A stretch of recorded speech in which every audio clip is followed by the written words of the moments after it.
Hello and welcome to John's Author Diary for the weekend in August the 8th, 2021. I have had a crazy busy week, though I haven't done anything in the way of writing related tasks whatsoever. Now I have been decorating my son's room. We did it. It's done.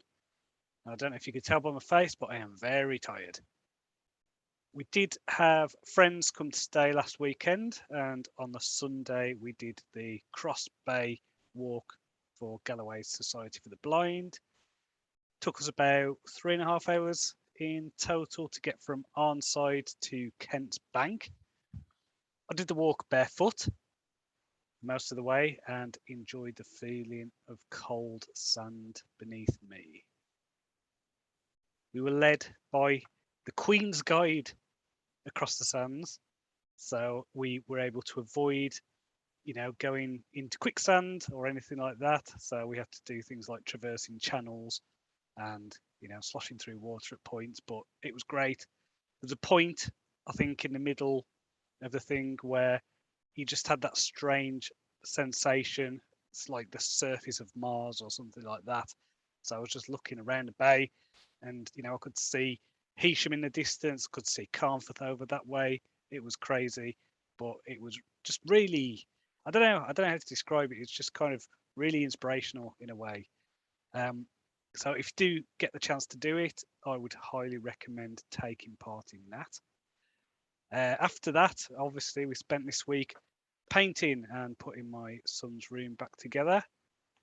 Long 14-hour days doing things like painting, um, learned words that I never knew about, like a misting coat and corking and all other nonsense. So less I have to think about decorating, the better.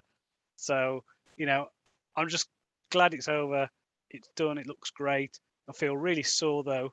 I mean, a lot of, especially the ceiling painting, it's just like my shoulders and my back muscles are just really tense because of it. So that was fun and exciting. So in terms of reading, I finished Master Assassins by Robert V.S. Redick. Really enjoyed that.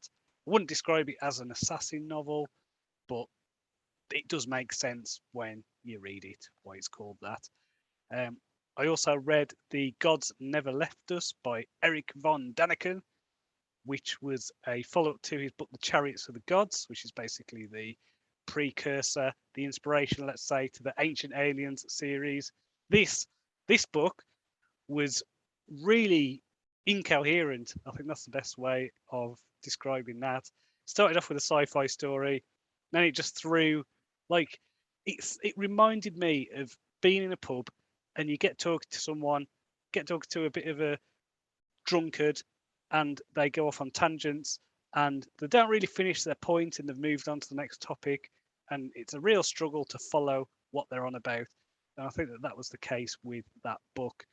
Now, I didn't really mind because I now have the Audible Unlimited thing, which has just come up. And so that means I've got loads of audiobooks to listen to on Audible. So that's great for me because I probably spend a bit too much on Audible credits. So, it's great to get all those titles, loads of titles included within my subscription. So, yay for that. I also read Dreamland by Bob Lazar, which again, keeping with the aliens theme. So, this is about a guy who is an alleged whistleblower, worked at Area 51, studied alien technology. Now, I don't know what to make of this stuff. I really don't. Part of me just thinks, well, it's obviously a load of crap. The rest of me thinks it is clearly the ramblings of someone who's got a lot, vivid imagination, maybe something like schizophrenia. There's a part of me that thinks, oh, maybe it's true. Who knows? But I don't care. That's the thing. They're great story fuel, they're good inspiration for what I do. They usually give me ideas for story things. Not this week. Not this week. I felt like just being focused so much, all my thoughts on decorating, on all that rubbish. I've not done anything in the way of writing, not even coming up with little ideas for scenes or anything like that. I usually have something going on in the background of my mind all the time. Not this week. So that's been a bit annoying, but I'll get back to it. So next week, it is still some holidays. So my son is back home because he did stay with his grandma for last week, just so we could get that room done. So going to be spending time, obviously, with him. I'm going to try and work on the outline for a Murder of Crows. I've been getting that together on a cork board before I started this decorating stuff. So I want to get more details hammered out for that. And there's a subplot that I've been thinking about that I can start to, you know, get that sorted. So that'll be good. Who knows? I might even be able to start writing the book in the next week or so, but we shall see about that. So until next time, cheerio.